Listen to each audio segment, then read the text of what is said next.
کسی کا دل توڑنے یا اپنا دل کسی کو دینے سے پہلے سوچ لیں۔ سائنسدانوں نے اس صدی کا سب سے بڑا اعلان کر دیا کہ عاشقوں کو بری خبر سنا دی۔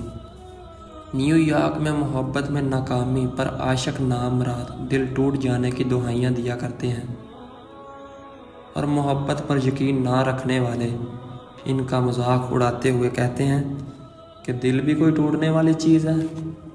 مگر اب سائنسدانوں نے بھی اس پر تصدیق ثابت کر دی کہ دل واقعی ٹوٹتا ہے اور عاشق نامراد کے لیے خطرناک ثابت ہوتا ہے۔ میل آن لائن کی رپورٹ کے مطابق سائنسدانوں نے نئی تصدیق کی نتائج میں بتایا ہے کہ محبت میں انسان کو جو صدمہ پہنچتا ہے وہ اس کے دل کے پٹھوں کو تباہ کرنے میں انتہائی اہم کردار ادا کرتا ہے، جس سے اس کے دل کی صحت خراب ہونی شروع ہو جاتی ہے اور بڑھتی عمر میں دل کا دورہ پڑنے کے امکانات بڑھ جاتے ہیں۔ ہنسنے نہیں دیتا کبھی رونے نہیں دیتا، اپنے ہم سفر سے بے وفائی کا کیا شرمناک نتیجہ نکلتا ہے۔ جدید تحقیق میں سائنسدانوں کا ایسا نکشف کہ جان کے کوئی غلطی سے بھی یہ کام نہ کرے۔ برطانیہ کے ابردین یونیورسٹی کے سائنسدانوں نے اس تصدیق میں محبت میں ناکام ہونے والے 52 مردوں خواتین پر تجربے کیے۔ ان کا کہنا تھا کہ آج تک یہی سمجھا جاتا تھا کہ محبت میں ناکامی پر دل وقت کے ساتھ صدمے سے نکل آتا ہے، لیکن ہماری تحقیق میں اس کے برعکس نتائج سامنے آئے ہیں۔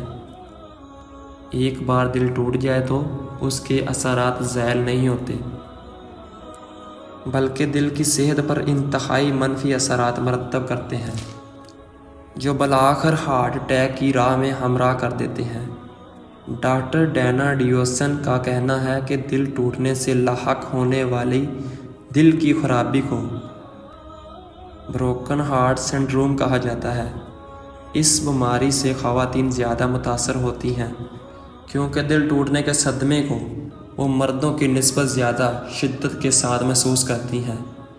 اس بیماری میں مبتلا افرادوں میں سے 3 سے 17% لوگ 5 سال کے اندر اندر موت کے منہ میں چلے جاتے ہیں۔ اس بیماری کے مریضوں میں سے 90% تک خواتین ہوتی ہیں۔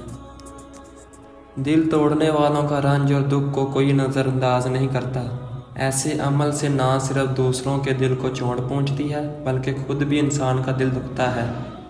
انسانی معاشرت میں محبت اور احساسات کی قدر کی جاتی ہے، اور ایک دوسرے کے جذبات کو سمجھنا اور احترام کرنا بھی اہم ہے۔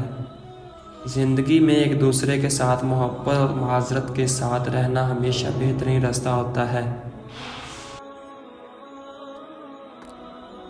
جزاک اللہ۔ آمین ثم آمین۔